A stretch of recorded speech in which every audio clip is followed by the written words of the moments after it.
Udah di video.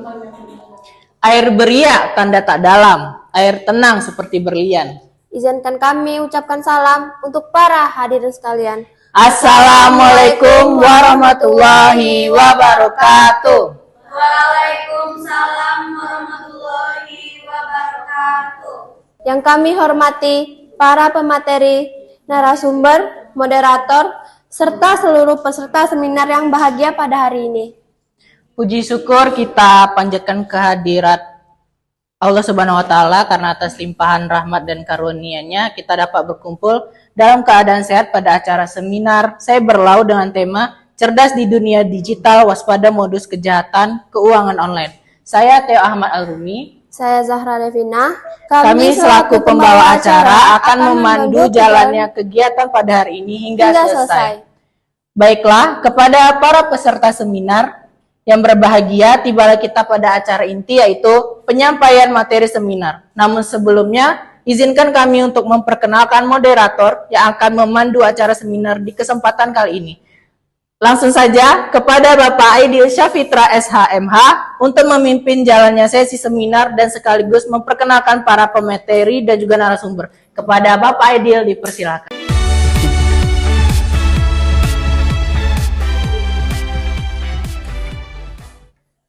Selamat pagi peserta seminar hari ini. Pagi, Mas. Baik. Assalamualaikum warahmatullahi wabarakatuh. Waalaikumsalam warahmatullahi wabarakatuh. Selamat pagi dan salam sejahtera untuk kita semua. Pagi. Puji syukur kita panjatkan atas kehadiran Allah Subhanahu wa taala karena telah memberikan kita kesempatan nikmat hidup, nikmat sehat sehingga kita dapat berkumpul di acara seminar pada pagi ini dengan bertemakan Cerdas di Dunia Digital, Waspada Modus Kejahatan Keuangan Online. Teman-teman peserta sekalian, pada seminar kali ini kita akan bersama-sama mendengarkan pemaparan dari beberapa narasumber hebat yang akan berbagi wawasan mengenai bagaimana kita dapat lebih bijak serta waspada terhadap berbagai modus kejahatan di era digital sekarang, khususnya dalam bidang keuangan online. Baik, tanpa berlama-lama, mari kita sambut bersama narasumber kita pada hari ini. Kita sambut Bapak Raihan Rasid, SHMH, Bapak Rezivo Saputra LK, SHMH, Bapak Muhammad Feyriksa, SHMH, dan Ibu Alia Najwa Azhara, SHMH. Terima kasih kami ucapkan kepada narasumber yang telah menyempatkan waktunya dalam acara seminar kali ini. Nah, sebelum kita masuk ke pemaparan materi, izinkan saya menyampaikan sedikit profil singkat dari narasumber kita hari ini. Para narasumber kita kali ini merupakan salah satu sosok yang aktif dalam bidang literasi digital dan sering menjadi pembicara di berbagai seminar terkait keamanan data dan keuangan digital. Nah, pastinya kita bakal banyak mendapatkan ilmu atau ilmu yang bisa kita ambil dari narasumber kita kali ini. Nah, mungkin untuk penjelasan materi pertama berupa kripto dan kejahatan memahami taktik pencucian uang dalam cryptocurrency akan dijelaskan oleh Bapak Raihan Rasid SHMA. Kepada Bapak dipersilakan, Pak. Baik, Assalamualaikum warahmatullahi wabarakatuh. Waalaikumsalam warahmatullahi wabarakatuh. Pada kali ini, judulnya dulu. Pada kali ini saya akan memaparkan materi tentang kripto dan kejahatan, memahami taktik pencucian uang dalam cryptocurrency. Di sini ada yang tahu apa itu cryptocurrency? Ya. Oke, cryptocurrency adalah sebutan untuk mata uang digital yang dapat digunakan untuk transaksi antar pengguna tanpa perlu melewati perantara atau pihak ketiga. Next. Jenis cryptocurrency yaitu yang pertama yaitu ada Litecoin, adalah mata uang cryptocurrency dengan metode peer-to-peer yang dapat menghasilkan blok baru yang memungkinkan bisa menyelesaikan transaksi dengan sangat cepat tanpa membutuhkan komputer yang powerful. Yang kedua yaitu Bitcoin, merupakan jenis cryptocurrency yang mempunyai sifat open source atau sehingga siapa saja dapat mengembangkan jenis ini. Yang ketiga yaitu Dogecoin adalah varian dari Litecoin yang dikenal pertama kali pada tahun 2013. Selanjutnya yaitu Ethereum adalah mata uang cryptocurrency yang paling banyak digunakan setelah Bitcoin.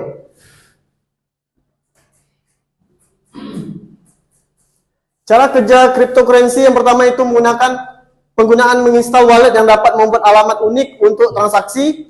Yang kedua yaitu transaksi dikonfirmasi dan dicatat dalam blockchain. Yang ketiga yaitu private key yang digunakan untuk membuktikan kepemilikan dan menandatangani transaksi. Selanjutnya itu mining adalah proses konfirmasi transaksi yang rumit secara kriptografi dan menambahkan blok ke rantai. Fungsi dan kegunaan cryptocurrency ini yang pertama itu digunakan untuk membeli barang dan jasa di beberapa toko online. Yang kedua yaitu bisa menjadi instrumen investasi dengan resiko tinggi dan volatilisasi harga yang besar. Yang ketiga yaitu mining sebagai aktivitas memperoleh cryptocurrency baru dengan memecahkan teka-teki matematika. Kelebihan dari cryptocurrency yaitu transaksi tanpa batas dengan negara, hari libur tanpa batas negara dan hari libur bank. Yang kedua yaitu bertahan terhadap inflasi karena jumlahnya terbatas seperti Bitcoin maksimal 21 juta koin. Yang ketiga yaitu transparan dan cepat. Yang keempat yaitu keamanan yang tinggi dari pencurian identitas.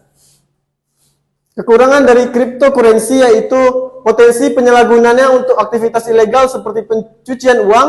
Yang kedua yaitu nilai sangat volatile dan sulit diprediksi. Yang ketiga yaitu belum berlaku hukum dan regulasi secara luas di beberapa negara termasuk Indonesia.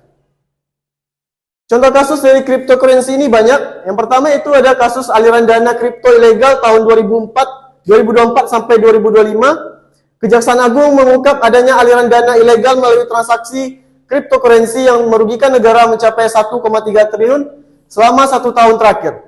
Pelaku menggunakan metode digital seperti mixer, tumbler, dan cross-scan bridging untuk menghilangkan jejak transaksi agar tidak terdeteksi oleh otoritas.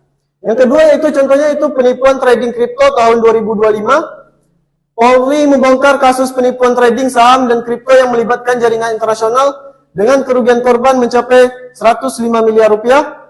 Korban tersebar di banyak wilayah termasuk Indonesia, Jakarta, Surabaya, Medan, dan Makassar. Mungkin itu saja materi yang bisa saya paparkan. Saya kembalikan ke moderator. Baik, terima kasih kepada Bapak Rehan Rashid SHMA atas penjelasan materinya. Dari Bapak Rezivo Saputra LK SHMH, kepada Bapak dipersilakan, Pak. Halo, selamat pagi semuanya. Pagi, Pak. Bagaimana kabarnya? Baik? Baik. Saya akan menjelaskan materi tentang pidana pencucian uang. Tapi sebelum itu, saya ingin bertanya dulu kepada teman-teman semua. Apabila saya bekerja sebagai direktur di sebuah perusahaan, saya memiliki uang yang banyak, apakah itu mungkin? Mungkin. Nah, lalu pertanyaan selanjutnya, apabila saya pekerjaannya tidak tahu nih apa, saya tidak melaporkan nih ke pemerintah pekerjaan saya apa, tapi penghasilan saya bisa melebihi seorang direktur, apakah itu mungkin? Mungkin. Mungkin saja ya, mungkin saja tidak. Itu yang akan kita bahas pada pidana pencucian uang di Indonesia. Lanjut. Pengantarnya itu adalah pencucian uang atau money laundry adalah proses menyembunyikan atau menyamarkan asal-usul uang yang diperoleh dari tindak pidana sehingga tampak seolah berasal dari kegiatan yang sah. Itu yang saya bilang tadi. Sebuah kejahatan money laundry ini adalah dia mengambil uang yang bukan hak dia, tapi dia seakan-akan itu adalah milik dia. Dia menyembunyikan di balik yang namanya pekerjaan dia, padahal pekerjaan dia belum tentu mendapatkan penghasilan uang seperti itu. Lalu tindak pidana ini berdampak besar terhadap stabilitas ekonomi, keuangan, dan integritas sistem hukum negara. Dasar hukum pidana pencucian uang ini yaitu Undang-Undang Nomor 8 Tahun 2010 tentang pencegahan dan pemberatan tindak pidana pencucian uang, yaitu TPPU. Lalu KUHP Pasal 2 Ayat 1, Peraturan Bank Indonesia dan OJK terkait pelaporan transaksi yang mencurigakan atau STR, dan selanjutnya adalah Konvensi Wina tahun 1998 dalam Konvensi Palermo tahun 2000 sebagai dasar internasional. Unsur tindak pidana pencucian uang. 1. Adanya hasil tindak pidana atau bisa disebut process of crime. Lalu adanya tindakan pidana menyembunyikan atau menyamarkan asal-usul uang. Selanjutnya yang ketiga yaitu pelaku mengetahui atau patut menduga bahwa uang tersebut berasal dari kejahatan. Yang keempat, tujuannya untuk membuat uang tampak sah. Tahapan proses pencucian uang ini biasanya pertama itu adalah placement, yaitu menempatkan uang hasil kejahatan ke sistem keuangan. Jadi dia mengambil uang itu, dia taruh seakan-akan uang itu adalah hasil dari kerja dia, padahal bukan. Lalu selanjutnya ada layering, yaitu memisahkan uang dari sumbernya melalui transaksi berlapis. Yang ketiga, intertration, yaitu mengembalikan uang ekonomi formal agar terlihat sah. Nah, selanjutnya adalah modus atau teknik pencucian uang. Ini harus teman-teman waspadai. Yang pertama itu adalah menggunakan rekening pihak ketiga atau nomin. Yang selanjutnya adalah transaksi properti dan investasi fiktif. Belum tentu nih ada transaksinya, tapi dia udah menaruhkan harga segini, barangnya belum kita lihat, itu patut teman-teman curigai. Lalu selanjutnya adalah perusahaan cengkang atau shell company. Lalu mengirim dana ke luar negeri. Ini sangat banyak dilakukan oleh para mafia-mafia, maksud saya, mafia-mafia yang mencuri uang-uang negara, lalu uangnya dioper ke luar negeri, sehingga tidak ada datanya di Indonesia. Lalu yang terakhir yaitu menggunakan cryptocurrency. Maaf, itu bisa dipotong nanti kan? Lalu yang terakhir itu menggunakan cryptocurrency atau menyamarkan jejak. Sanksi pidana dalam Undang-Undang Nomor 8 Tahun 2010 yaitu adalah pidana penjara maksimal 20 tahun, denda maksimal 10 miliar, perampasan aset hasil tindak pidana yang dia lakukan, lalu adalah pidana tambahan berupa pencabutan izin usaha bagi badan hukum. Peran PPATK dan penegak hukum. PPTK itu teman-teman ketahui bahwa itu adalah kepanjangannya Pusat Pelaporan dan Analisis Transaksi Keuangan, memiliki fungsi utama. Yang pertama yaitu menerima dan menganalisis laporan transaksi keuangan mencurigakan atau STR, menyampaikan hasil analisis kepada aparat penegak hukum, lalu mencegah dan memutus aliran dana ilegal, dan terakhir penegak hukum yaitu lupa dihapus tuh. Nah, lalu adalah contoh kasus nyata, yaitu kasus TPPU oleh koruptor. TPPU ini tahu kan panjangnya tindak pidana pencucian uang. Kasus yang terkenal yaitu adalah kasus TPPU ini oleh mantan bendahara Partai Demokrat yaitu Muhammad Nazarudin. Ia mencuci uang hasil korupsi proyek Wisma Atlet melalui perusahaan-perusahaan fiktif dan rekening atas nama orang lain. Hasilnya ia dijatuhi hukuman tambahan atas TPPU setelah terbukti memindahkan dananya ke luar negeri. Kesimpulannya, pidana pencucian uang adalah kejahatan serius yang mengancam sistem keuangan nasional. Perlunya sinergi antara lembaga keuangan, PPATK, dan aparat penegak hukum untuk mencegah serta memberantasnya semua kejahatan TPPU tersebut. Yang terakhir adalah kesadaran publik dan kepatuhan lembaga keuangan yang menjadi kunci utama menekan praktik TPPU. Nah, buat teman-teman sadari sendiri bahwa TPPU ini banyak terjadi di sekitar kita dan harus dari diri kita dulu. Bisa saja kita pelakunya nanti, dan semoga tidak ada dari teman-teman kita semua di sini tidak ada yang akan menjadi pelaku dari tindak pencucian uang tersebut. Semoga negara kita maju, ekonomi lancar, dan kita akan senantiasa mendapatkan hidup yang aman, damai, sentosa. Terima kasih, saya Rezi Posaputra LK. Sekian materi dari saya dan terima kasih. Assalamualaikum warahmatullahi wabarakatuh. Waalaikumsalam. Penjelasan berikutnya akan dijelaskan oleh Bapak Muhammad Pederiksa SHMA dengan tema investasi bodong di era digital. Kepada Bapak Muhammad Pederiksa dipersilakan, Pak. Assalamualaikum warahmatullahi wabarakatuh. Waalaikumsalam warahmatullahi wabarakatuh. Baiklah, saya akan menjelaskan materi mengenai investasi bodong di era digital. Sebelum itu, kita harus tahu apa itu investasi bodong. Suatu bentuk investasi di mana investor menitipkan sejumlah uangnya untuk dikelola dan diolah oleh suatu perusahaan investasi, namun sebenarnya perusahaan investasi tersebut tidak mengelola uang tersebut. Terkadang mereka memutar uangnya kepada investor lain atau bahkan membawa kabur uang para investor.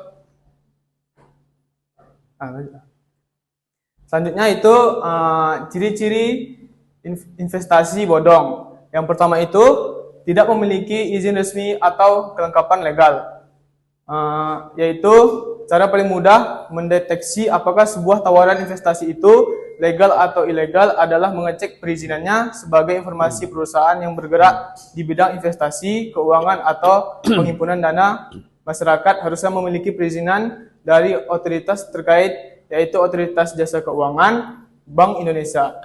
Lalu selanjutnya, yang kedua, tawarkan untung dan cepat. Itu hampir semua perusahaan investasi ilegal memberi iming-iming keuntungan bagi peserta atau investor dalam jumlah fantastis dan seketika misalnya menawarnya seperti bila kita bergabung maka ia pemilik produk langsung memberikan untung sampai 25% dari setoran dana. Lalu yang ketiga, lanjut yang ketiga. Lalu yang ketiga yaitu pengelolaan dana investasi tidak jelas, yang dimana penipuan berkedok investasi biasa juga memiliki ciri ini. Pengelolaan dana yang disetorkan oleh peserta tidak jelas dan tidak transparan. Peserta diajak untuk terus menyetor dana, namun kemana dana peserta diputar dan bagaimana cara pengelolaan juga tidak dijelaskan dengan terus terang. Si penipu biasanya memakai jurus menenangkan dengan selalu menjanjikan keuntungan yang akan kamu dapatkan. Lalu selanjutnya, yaitu menggandeng orang terkenal untuk mengaburkan tipuan. Itu cara lainnya biasa dipakai para pelaku penipuan berkedok investasi adalah menggandeng orang-orang terkenal untuk mengintimasi tawaran mereka. Orang terkenal bisa dari kalangan pemuka agama, pejabat, atau bahkan kalangan financial planner. Itu yang terakhir, jarang menyebutkan risiko investasi, yaitu pelaku penipuan berkedok investasi juga biasanya senang menjual iming-iming keuntungan setinggi langit agar banyak orang tertarik untuk bergabung. Jarang mereka membeberkan apa saja risiko yang dihadapi oleh peserta atau nasabah bila bergabung dengan tawaran mereka. Padahal di dunia ini mustahil ada investasi tanpa risiko. Lalu selanjutnya kita agar tidak terjebak dalam investasi bodong. Yang pertama itu waspada jika dapat tawaran keuntungan yang luar biasa menarik. Yang kedua, lalu melakukan pemeriksaan dokumen perizinan lembaga atau perusahaan investasi. Yang ketiga, telitilah bentuk dan cara pemasaran produk investasi. Yang keempat, janganlah menyerahkan dana sebelum membuat dan menandatangani perjanjian yang resmi dan detail. Baiklah, itu saja yang dapat saya sampaikan. Saya ucapkan terima kasih.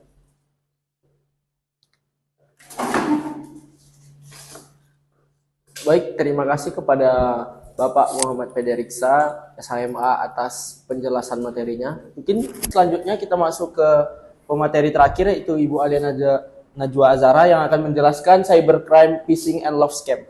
Pada Ibu Alia Najwa Azhara, SHMA, dipersilakan. Baik, selamat siang semuanya. Siang, Bu. Kali ini saya akan menjelaskan mengenai cybercrime yang mengatasnamakan phishing atau love scam. Bisa dikatakan phishing ini masih asing di kalangan mahasiswa karena phishing sendiri itu berasal dari kata phishing yang sehingga bisa dikatakan kegiatan ini bertujuan untuk memancing seseorang untuk memberikan informasi pribadi secara sukarela tanpa sadar.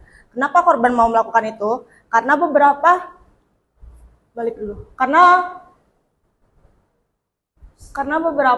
korban kejahatan phishing, mereka mendapatkan sebuah link atau bisa dikatakan link palsu yang mengatasnamakan institusi resmi. Selanjutnya, data sasaran phishing itu yang pertama itu data pribadi. Data pribadi ini mencakup seperti nama, alamat rumah, umur, atau biodata pribadi kita. Kemudian yang kedua, data akun. Data akun ini sendiri biasanya seperti aplikasi Instagram atau WhatsApp seperti itu. Kemudian yang ketiga, data finansial. Data finansial ini bisa dikatakan lebih sering digunakan oleh pelaku phishing karena data finansial ini biasanya terkait dengan bank atau akun keuangan kita. Selanjutnya, jenis-jenis phishing. Jenis phishing ini ada 4. Yang pertama, email phishing. Email phishing itu menggunakan media email untuk menjangkau calon korbannya. Kemudian spear phishing. Spear phishing ini sama dengan email tetapi memilih calon korban tertentu untuk menjadikan korban. Kemudian whaling. Whaling ini tidak hanya menargetkan individu, tetapi memiliki kewenangan tinggi seperti direktur atau instansi tinggi di Indonesia. Kemudian web phishing. Web phishing sendiri memanfaatkan website yang terlihat mirip seperti website resmi, seperti yang saya sampaikan tadi. Kemudian next, yang terakhir itu adalah love scam. Love scam ini modus penipuan daring di mana pelaku berpura-pura menjalin hubungan romantis untuk mendapatkan kepercayaan dan uang korban. Hal ini sering terjadi di Indonesia yang di mana ujung-ujungnya sampai menjadi tindak pidana karena rata-rata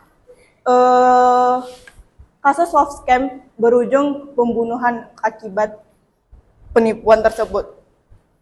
Mungkin itu saja yang bisa saya sampaikan. Terima kasih.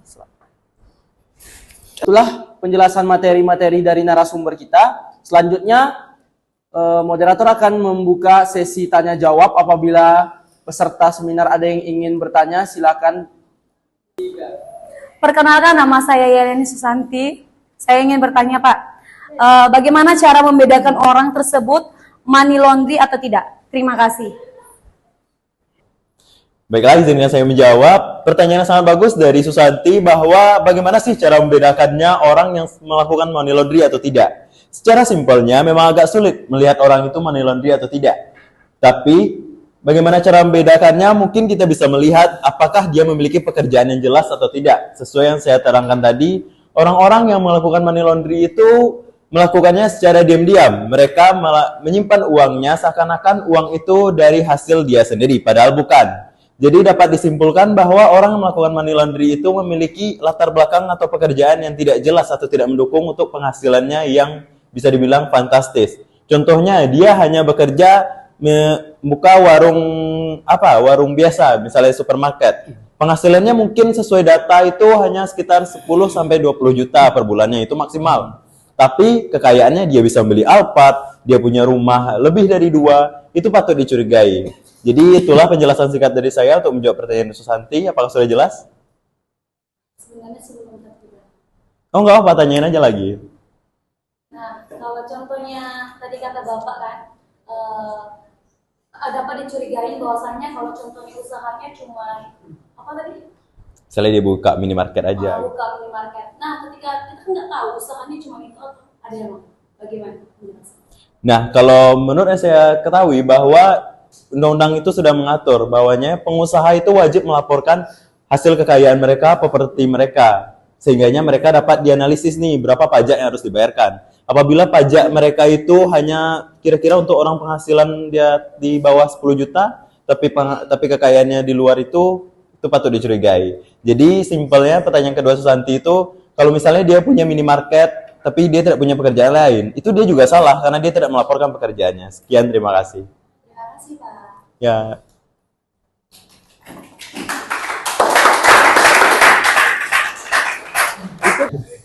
Baik, terima kasih saya ucapkan kepada seluruh narasumber pada hari ini atas materi dan wawasannya yang luar biasa. Semoga apa yang telah disampaikan dapat menambah pengetahuan dan kesadaran kita semua tentang pentingnya berhati-hati di dunia digital, terutama terkait kejahatan keuangan online. Saya Idul Syafitra selaku moderator.